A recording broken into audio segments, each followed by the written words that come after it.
Okay, welcome to Nested Loop. And this is session 3. We're going to pick up from the questions from the UML channel. So we'll do those questions, and then we'll do.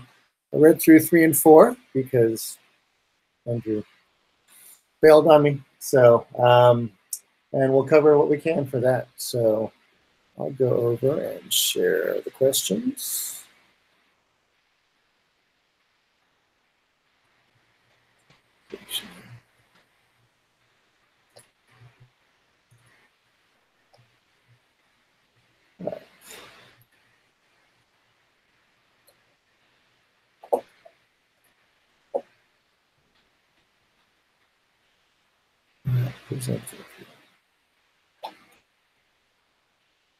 Okay, so last time Scott went over some UML basics, and I think in general we decided we should do all the questions because that's where all the learning happens. So start off with first question: what is the difference between an is a relationship and a has a relationship? What are the two types of association relationships? So anyone? Alex, have you been paying attention? Actually, were you even here for last week's? I was not. I'm actually trying to catch up. I was not here for last week's. I was traveling. All right. All right. So there's two kinds. Is and has a. Is a that's basically your subclassing. A cat is a kind of mammal, whereas a cat has 2 eyes. So one is a made up of, and the other is a, or vehicle. Or a Mustang is a kind of car, and Mustangs all have 4 wheels. So has a 2 types of association relationships. I guess since Scott did the chapter, does he remember which ones are they talking about in this association relationship? Probably aggregate versus composite. Okay. Yes. All right. There you go. Aggregate versus composite. And they use the airport airlines. Aggregate is I forgot. They had 2 flip definitions. He said, well, the old way is composite is this, and the new way is that. And we pick one, and I can see those words working for both. But one of these is like an airport has many planes. It's not made like the planes are independent of the airport. Whereas the other one was, an airplane has wheels and it's part of the plane itself. So that's composite. ER diagram, class is shown as a box, can have 3 parts, describe the 3 parts. Don, describe the 3 parts. Yeah, so if I recall, one part is the name of the class, and there's also properties and methods. I can't remember if those are individual sections of the box or not. Yeah, there's definitely a attributes part, a methods part, and often people drop the attributes, especially at the higher level. Cardinality, Diego, what is cardinality?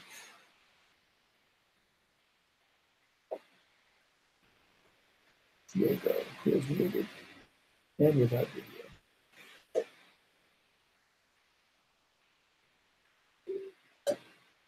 video. Diego's having internet trouble. Okay, cardinality is the number on the association. Sometimes these are often optional in UML, but you might have like airport.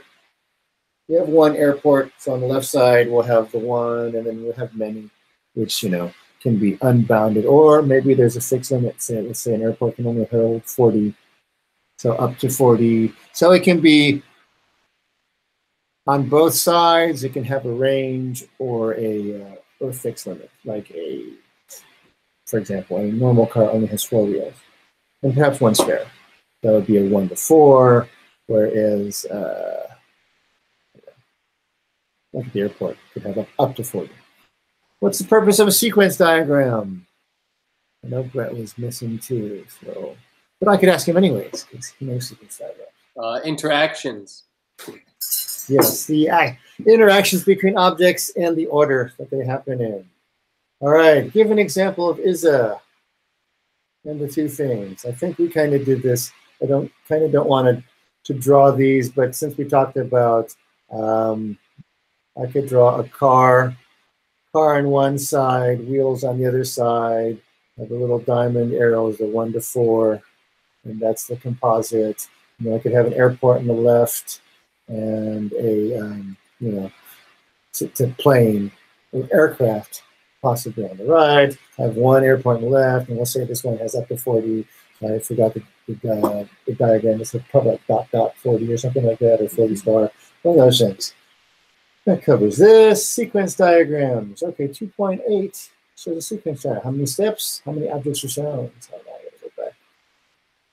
2.8. There's 2.8. So we got shape, collection, square, circle, display. Display is actually display dumping. We have the main program. So we have six entities here in the steps. 1, 2, 3, 4, 5, 6, 7, 8, 9, 10, 11, 12, 13. So 5 and 13.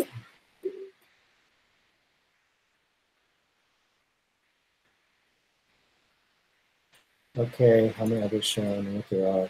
When they communicate with each other, why is it more appropriate to talk about sending a message versus invoking operation?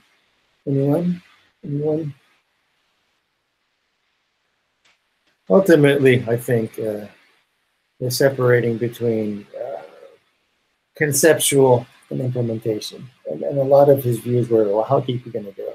Conceptually, the message versus actually at the codeless level. Secondly, sort of specifies how to do it. Yes, a lot more detail, which sometimes appropriate and sometimes not. Opinions. How many steps should be shown on a sequence diagram? As many as you need. That's kind of what that is. All right, so let's take this to part 2. All right, any questions on UML before we move forward? Okay, silence is no.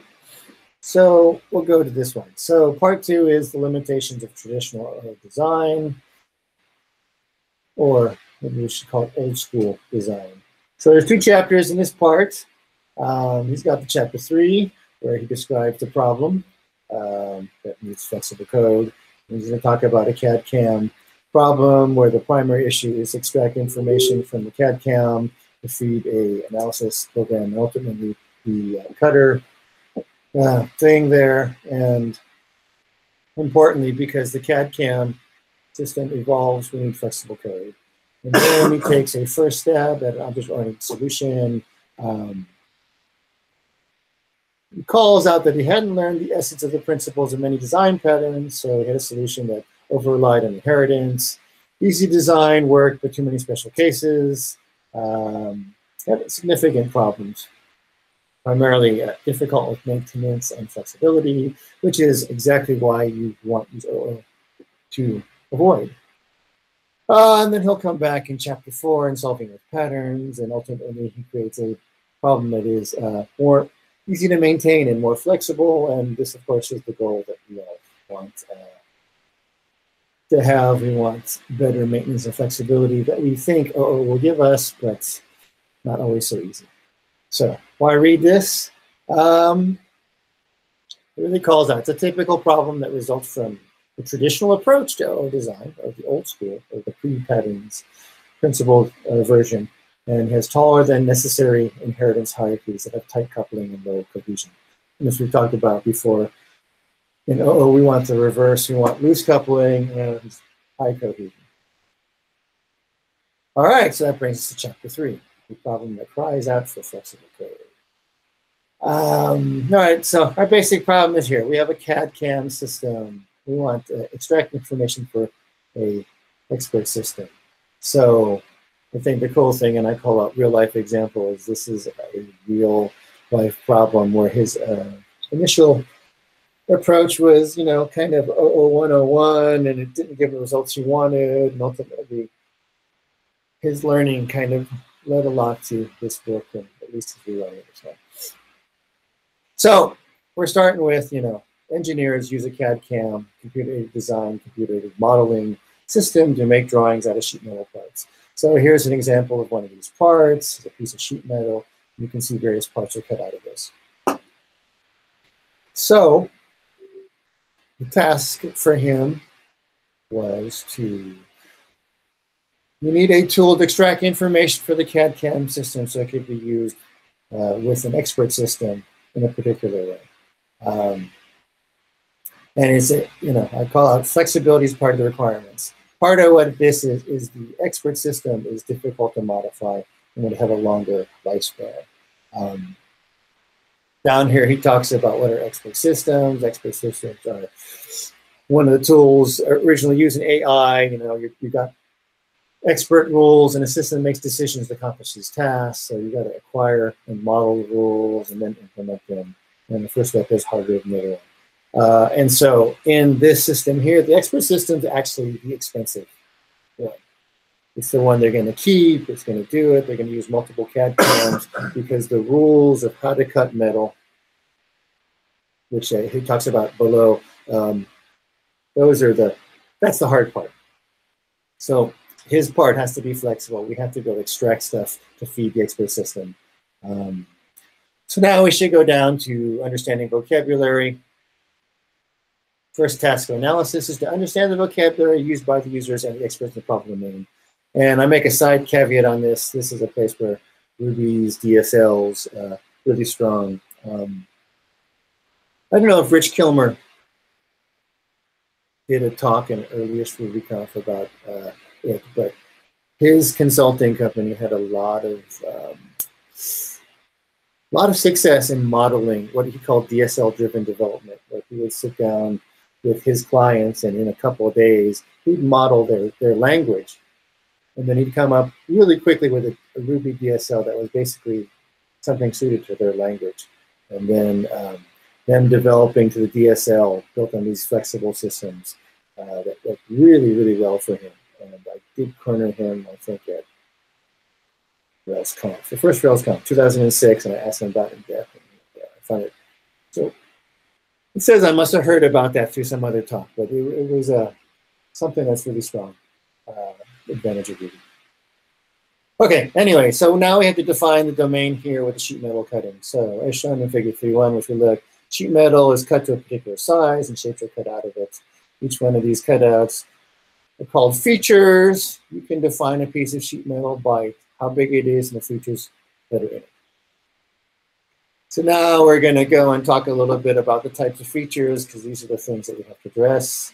So slot is a straight cut metal, either squared or terminated. In this one, I'll go back at the end and talk about each one of these.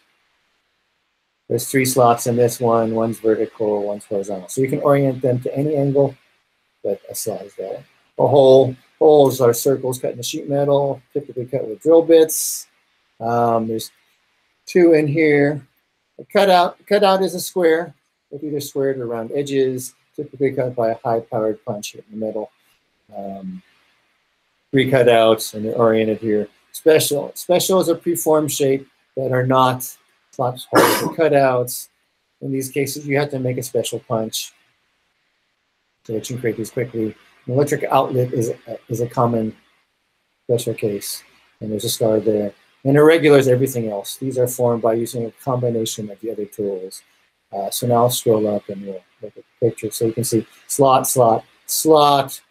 There's a hole with the 2 squares, 3 squares here, rounded, normally oriented as a diamond.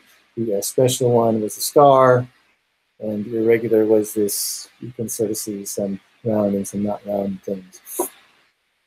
So that is the domain of what we cut out. Additional terminology, geometry. So this is the specification of how the sheet metal looks. Location, the features, and the dimensions.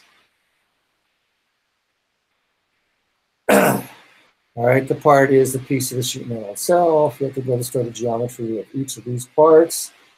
Data set or a model. This is the set of record that stores the geometry of the parts.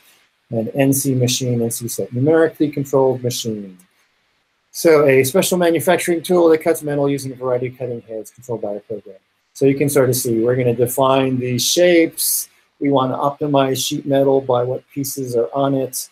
We want to be able to, from these models, generate the instructions so that these machines can cut these out. So there you go. High-level descriptive task, probably some overlap with what I just said. You need to design a program that allows the expert system to open and read a model containing the geometry of the parts I want to analyze. The expert system will then generate the commands for the NC machine to build this. So in this case, we're only concerned with the sheet metal, the 5 types that we defined before, though the CAD-CAM system can handle many other kind of parts, as is probably generally true within the CAD-CAM system. So here's the steps we want to do at the high level. We want to analyze pieces of sheet metal. We want to see how they should be made based on the features they contain. And then we want to generate the instructions that manufacturing equipment can read. These are the NC sets. And then we want to send these instructions so that we can make these. It's worth calling out the expert systems task is not trivial. And one of the reasons for this is the type of commands and the order of these commands depend on the feature and the relationship to other features. So it's not as easy as just, going through the shapes and figuring them out. There's order, especially for composite shapes.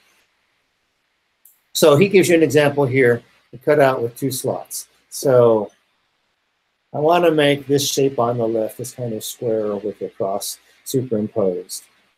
And you can see here, the order that you got to do it is, number 1 here is we want to do the square of the rectangle. Number 2 is we do slot, and we do slot. So you realize that the one composite shape is made up of 3 small, and because the engineers think in terms of features to make complex shapes, because they know this will make quicker manufacturing. So yes, anytime you can not make a custom punch, you can build stuff faster.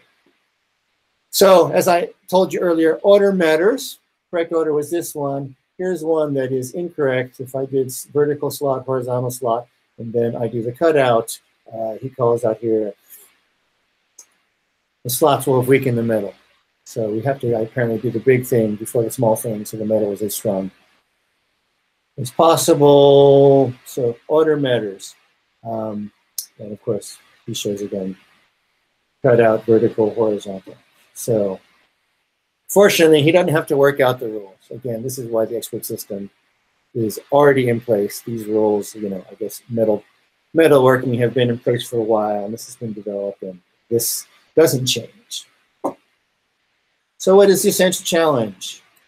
To allow the expert system to work with a constantly changing CAD-CAM situation.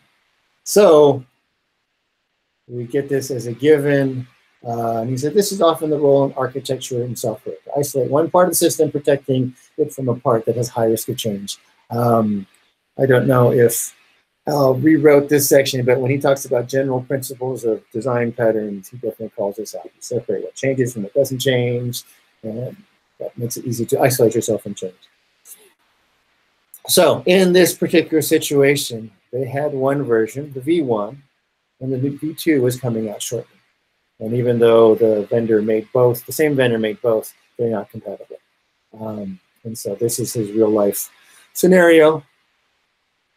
For many reasons, you can't translate model from one version to the other, i.e. they're not compatible. Therefore, we had to have the expert system be able to support both versions this way, and that's the problem in his software.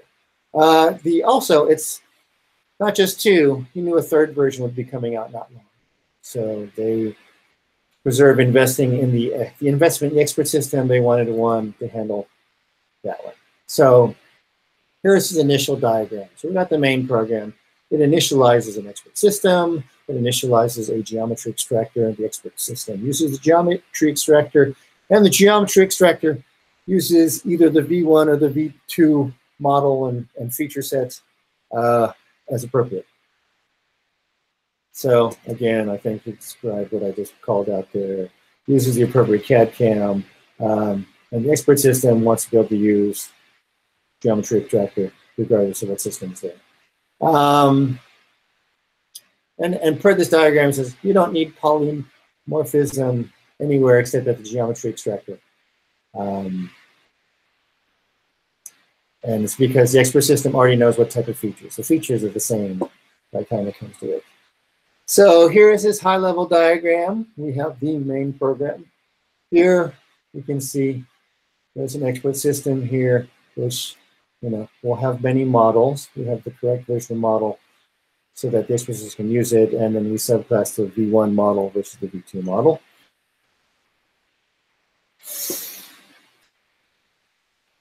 So to describe in English, the expert system relates to the CAD-CAM system for the model class, and the main class instantiates the correct version of model, V1 or V2. So let's look a little closer at the CAD-CAM.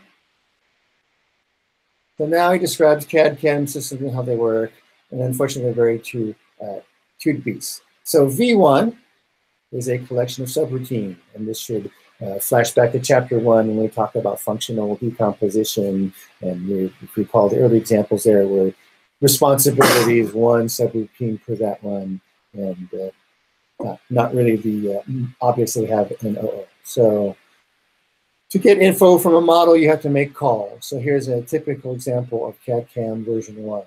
Open model XYZ, get a handle, store the handle H. For the model referred to by handle H, get how many features, store that as N. For each feature in the model referred to H, i.e. 1.n, get me the ID of the element, store the element, get me the feature type of that, store it as T. And for each model in that one, tell me the coordinates and store those in X. So CAD-CAM version 1 is not OO. And for all the reasons in chapter 1, it's a pain in the butt, not OO, because the system has to keep the context, right? And then you have this one routine or class that ends up knowing way too much about the children and querying everything. So every call about the feature must know what kind of feature that is. So CAD-CAM V2 is OO. They realize that, oh, this is complicated, so let's make it OO. So then geometries in V2 are stored as objects. Then you make a request for a model to get the object. And this contains a set of objects, each containing a feature. Should not be surprised that V2 uses the same kind of features that you have to use in general. So V2 features are slots, holes, cutouts, specials, and irregulars. So therefore, in V2, he gets a set of objects that correspond with the features. So now his class diagram here shows, okay, so we have OOG, stands for object-oriented geometry. Bear in mind is that V2 is OO. There's a abstract class, the feature class here, and you can see we have the 5, slot, cutout, hole, irregular, and special that are subclasses of OOG feature. So we have here the summary now. So now we have OO, the CAD-CAM problem. He's got to extract information from the 2 separate and soon to be 3, and we don't know how many, in the same way. This allows the system the company has a great investment in, the expert system, to continue working without expensive modifications. So expensive system doesn't change, and these are the ones that do change. So I have 2 systems in completely different ways, even though they contain the same information. So the task is similar to other problems he's run across in projects, different implementations of system, but he wants other objects to communicate with these in the same way. So let's hit the questions. All right, I'm just gonna, my pecking order will be order that I see people in Hangouts. So number 1, Alex, what are the 5 features of sheet metal? This feature the system has to address.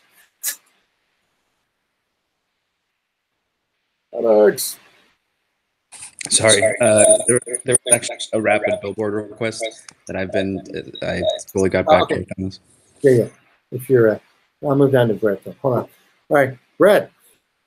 I can't answer. Can't answer. Apparently, here they are. Slot, cutout, special, hole, and irregular. Okay. What's the difference between the V1 and V2? Dawn.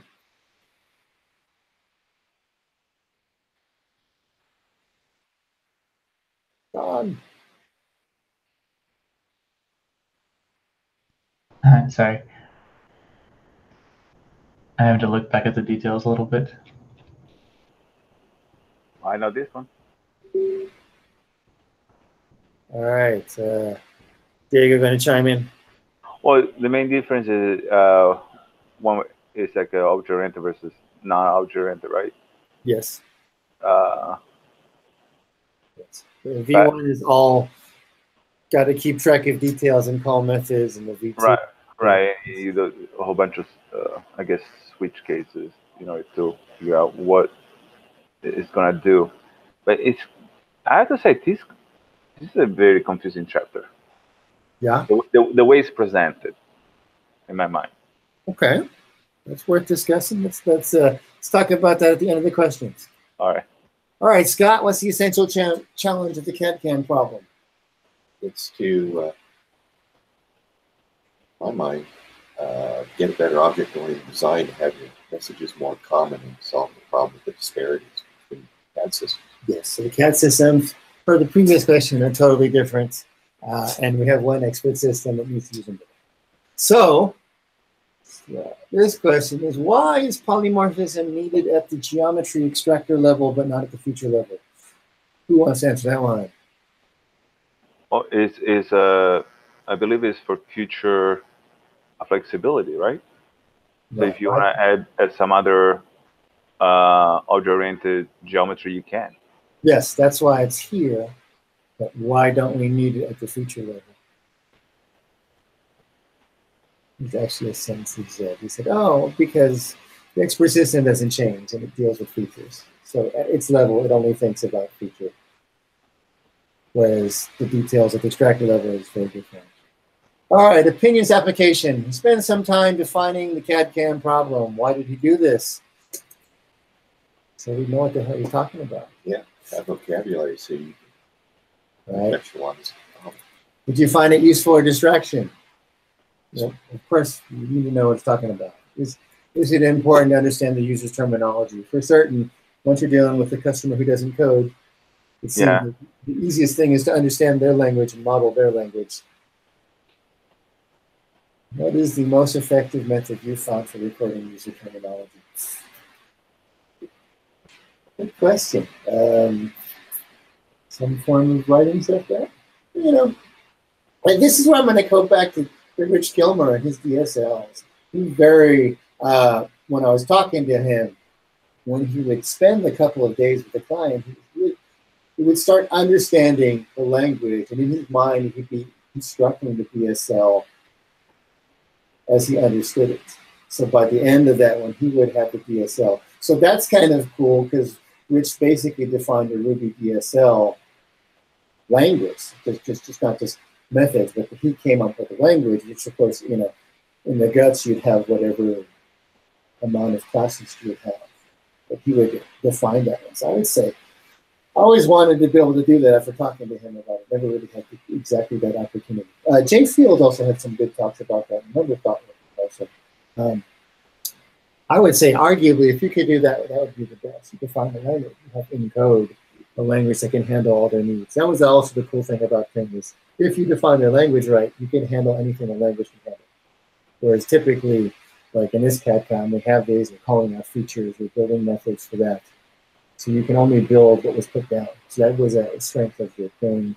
I think Jay Fields did a talk at one of the RubyCons talking about, we modeled this thing, and the clients were able to actually write in the DSL in question. And so the clients were able to add new functionality by using their DSL, which is like, oh, that's huge if you can make that happen. And then, of course, not all problems let you do that. All right, so then this takes us to chapter 4. Okay, so in chapter 4, actually, we're going to talk about Diego, why Diego thought that was confusing. Forrest, just an observation or maybe a suggestion for everybody else that is listening. You starting to remind me of Ronaldo a little bit. You started at a good volume. Yep. Then it's very hard to hear at the end of your sentences. Okay, well, I can throw my headphones on, which tends to have better microphone. Otherwise, wherever I am, and my laptop stays the same place. I'll do that. But actually, while we're at it, so Diego's talking about why you thought the presentation was confusing. Well, not yours. I guess like for me, I'm so used to look at code that just looking at a diagram and say, oh, this is version 1, version 2, or whatever. Or it's like, for some reason, I find looking at code much simpler. Well, of course, because it's much more narrowly defined. But also, I think, I mean, the point of this one is, here's his problem. I got one, we have to understand the sheet metal issue. And then we have to understand, okay, well, they've got two systems that are different.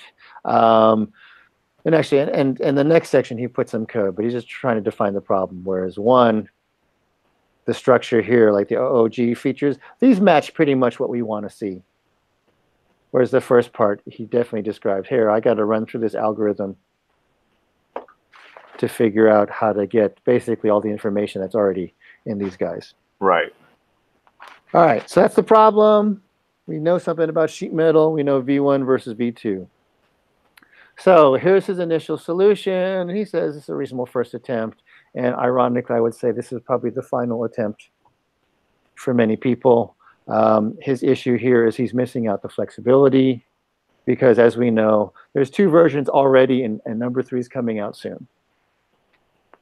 So this is our requirement, is we have an expensive expert system, and we want to be able to keep our investment in that one. So kind of, not great, but should work. He calls out some Java. Okay, so how should we solve this? We'll solve it with special cases.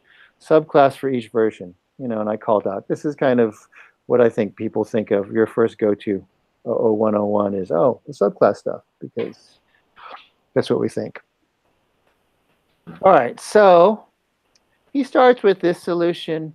If I can solve it for slots, I can do it for the rest. So, and this reminds me, in Kent Beck's TDD pattern, he had a whole bunch of patterns where he said, here, one way to solve a problem, and this is dealing with either composites or collections, is solve it for the singular and then move it to the plural case. And I saw this as, this is pretty much the problem. Solve it for one shape, and you should have the basic idea for each of the other ones. So he'd have a slot feature class and make a derivation from slot feature V1 versus V2. So we can see here, we have a model, has many features.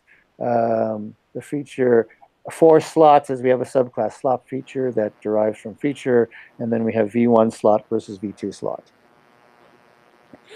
So if we expand the solution to all 5 of the feature types, we have a model, has many features. Feature has the 5 type of sub-features, slot feature, whole feature, cutout, irregular, special, and each one of these has V1 versus V2. I look at this shape and I go, already I sort of see this is a problem that there's certain design patterns for, which I'm sure he'll get to in chapter 5. So, okay, so high level here, each V1 class would communicate. Is it just me? Can anyone hear the buzzing? Yeah, I can hear it. Is that coming from me? I think so.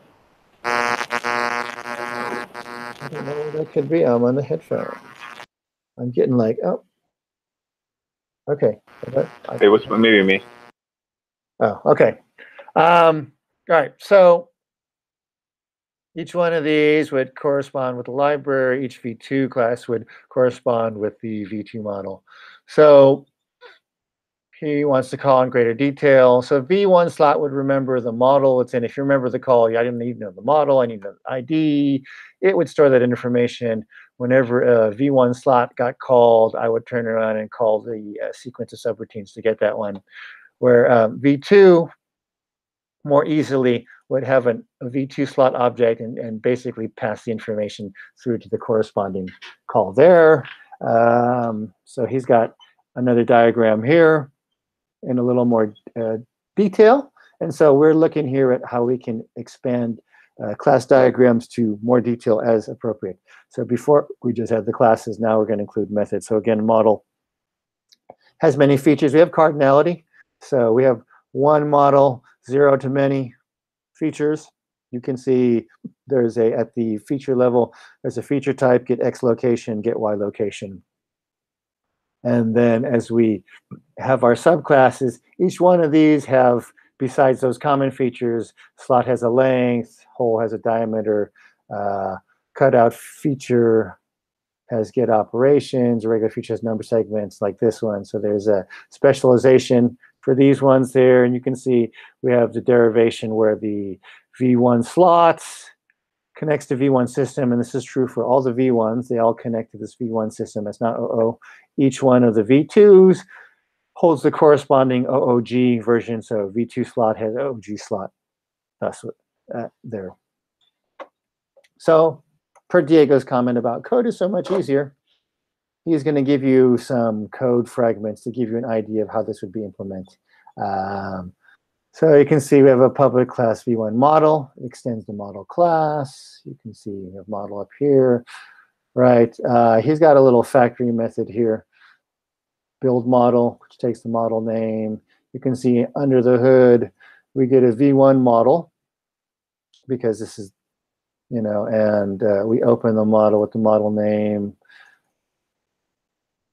If the model is, I guess he's got some cache, return null. So we need to make sure the model number is greater than 0. Build your model, return it. Okay, so the build model here, this is kind of the original problem algorithm. He said each feature needs to know about basically all the details. Get the number of elements, make a new array of features. And then so for each feature in the model, we get the ID. And then we look at the feature type. And again, you can see each one of these has to call methods. I got to call get feature ID. I got to call feature type. And then we look at the type. If it's a slot, then I'm going to make a new V1 slot with these and put that into the array. If it's a hole, and then et cetera. So you can see we're going to get the feature type, and we're going to make a switch and make the new V1 feature. And so then if he expands the V1 slot extends slot feature. You can see we have a double get X, which turns around and calls the V1. So this is the V1 slot that we're hiding. Get X1 for slot, we return as X1. The X2 here. You can see hole has, in this case, a get X location, get X for hole. I'm not certain if he meant, I think he meant for this to be the same, unless that was one of the specialized feature things. That might have been an error there. So, okay, when we go to the V2 model, extends from model. This one, we build the model. It's the same. We make a V2 model. We open it. We build it in here. We have a similar thing. We get N features. And so for each one of these, we do a get element. And now instead of calling the library with all that information, each one can tell its own type. So if the OO geometry feature was a slot, then we're going to make a new slot, and we pass in this object. And you can see in general, this is a lot less detailed, per the whole reason of OO versus functional decomposition. I can just pass this object and get all the information out of that instead of various slots here. So we can add a slot, we can do a hole. And again, this side is also much cleaner, extend slot feature. The X1 turns around and gets the corresponding X1, X2 here. So given that this is the same as X location above, I guess this was intentional. But you can see all this does is it pretty much delegates to the object. And so he satisfied his goal. He's now got a common API with two different systems. So he added some of these. So he does call out that, yes, because some of the shapes are very different, they depend on the features. Like we saw, like, for example, the composite feature had a lot more stuff. He said he doesn't need polymorphism across the features because the expert system knows how to deal with that. So he's not so much interested in the polymorphism features, but he wanted polymorphism to be able to handle the plug and play issue without changing the expert system. So this is his concern, which he has his little sidebar here. It said, keep your eye on the ball. Don't let yourself get distracted by secondary details. Right, and the primary detail here is don't change the expert system. So one could go off and worry about polymorphism and design all this Yagni stuff that you don't need. Don't do that. Yes, the ball to watch is changes in CAD-CAM. But there are challenges to this. So while you can handle CAD-CAM transparently, what are several clues, aka smells? The solution is not a good one. Redundancy among methods. So you can start to see we're making calls. We'll have many similar. V1, get X for slot, and get X for hole will be similar. This is subjective method. He feels this is messy, but a lot of things are aesthetically. If it's aesthetically bad, it's probably a bad thing. And again, interestingly, Ruby is the one of the, and Python to a large extent, are communities that have a lot of time paying attention to beautiful code. Tight coupling. This is tight because the features are related to each other indirectly.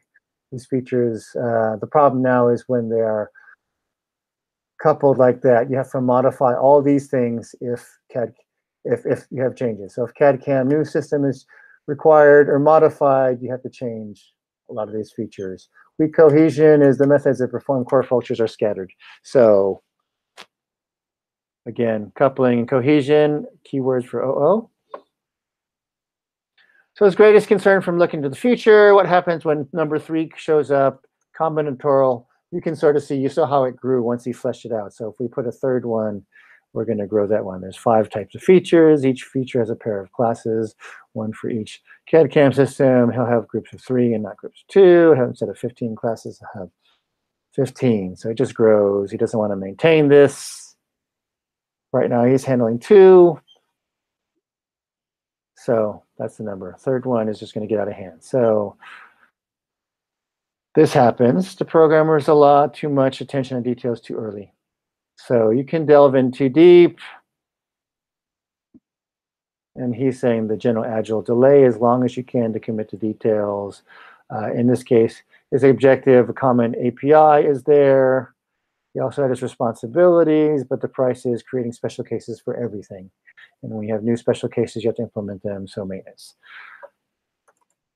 Like he feels there's got to be a better way. He made it, didn't like it. Here's his talking about pay attention to your instincts. And I have to say, some people have bad instincts, so some people shouldn't pay attention to their instincts. And this is not just programming. Okay, so summary. So we show how easy it is to solve it by special casing everything. It's very straightforward. You can add additional methods without changing what he has, but the problem is high redundancy, weak cohesion, class explosion. And he calls this out. Over-reliance on inheritance will result in higher maintenance costs than should occur, or than he should feel. All right, so let's hit the questions. Identify each of the elements in the UML diagram for 3. Abstract, class, cardinality, derivation, composition, public methods. I think I kind of did that when I said it, but I'll go back and look at it. Okay, so we have here, so we can see our abstract class is feature, and you have to redefine each. Public methods are all the ones with the pluses, so we don't have any minuses. Cardinality, one model, 0 to many. More subclasses. What else did he ask me to call out?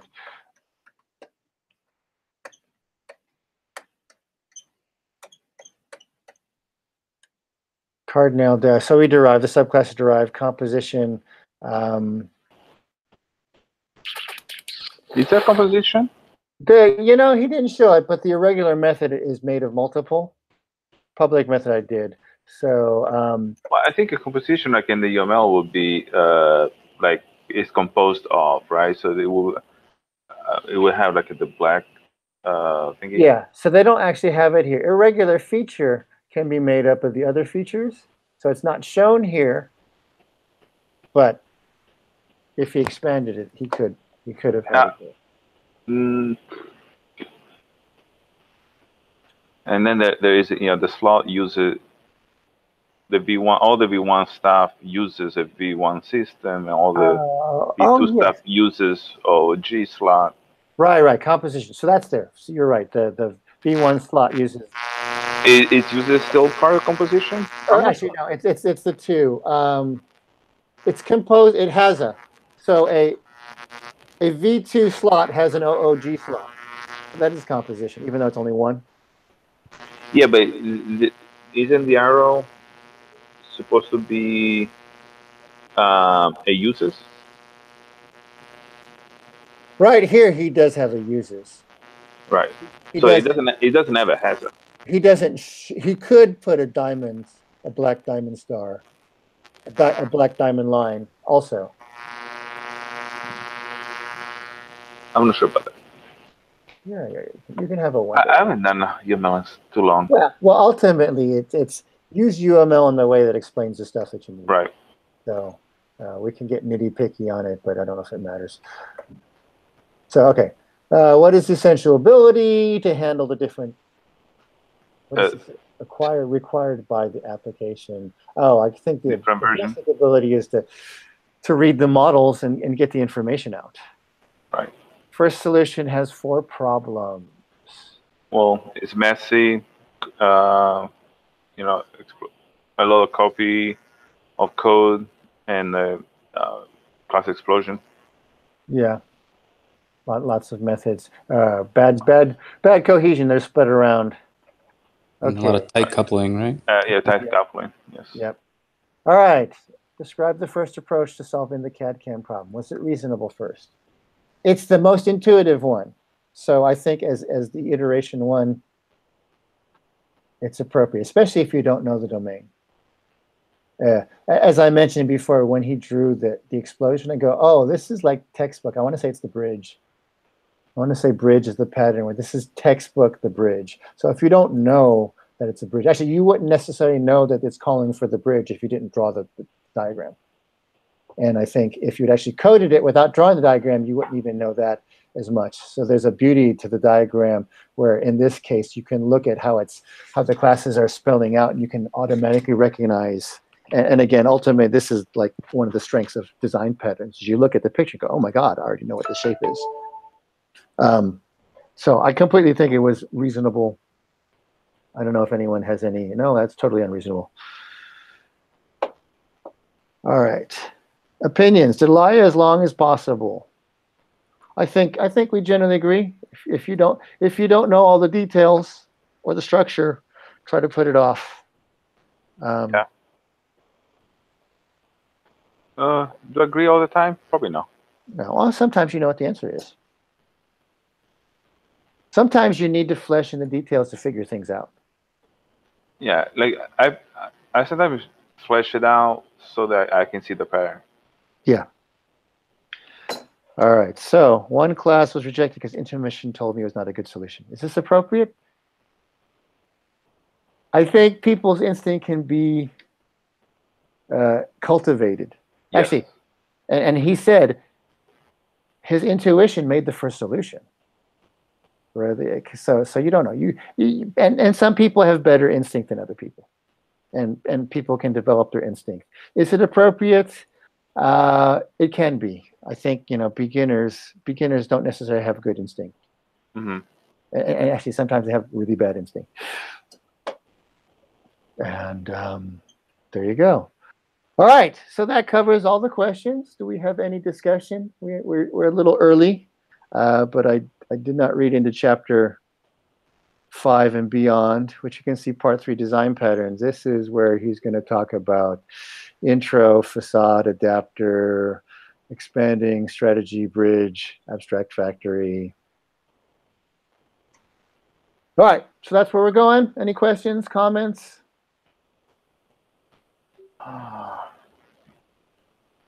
The only comment I have is, like, again, my own lack of practice with UML.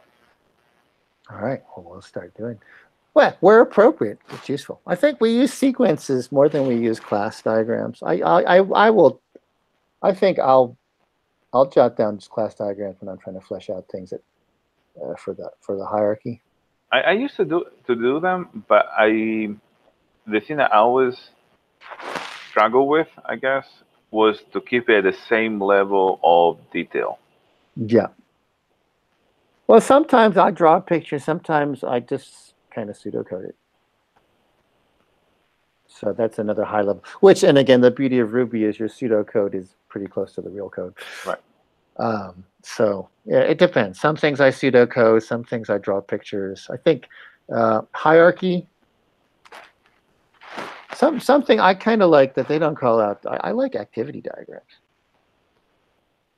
So I haven't drawn one in a long time. All All right. We're digressing. Yes. All right. Who are we assigning? Let me take a quick scan and see how long. So chapter 5, he's going to talk a little bit about the origins. This one's in a section that I find interesting. I can go next. All right. Diego's going to. 5 is just about intro. That's short. Yeah, I'll do 5 and 6. All right. And then 6 is facade. Facade's a pretty it's a short pattern. chapter. All right. So Diego will do this in 2 weeks. If there's no questions, thank you for joining. I wish you a good day. Let's do some UML. Yes. Do some UML. Enjoy. Thank you. And have a good day.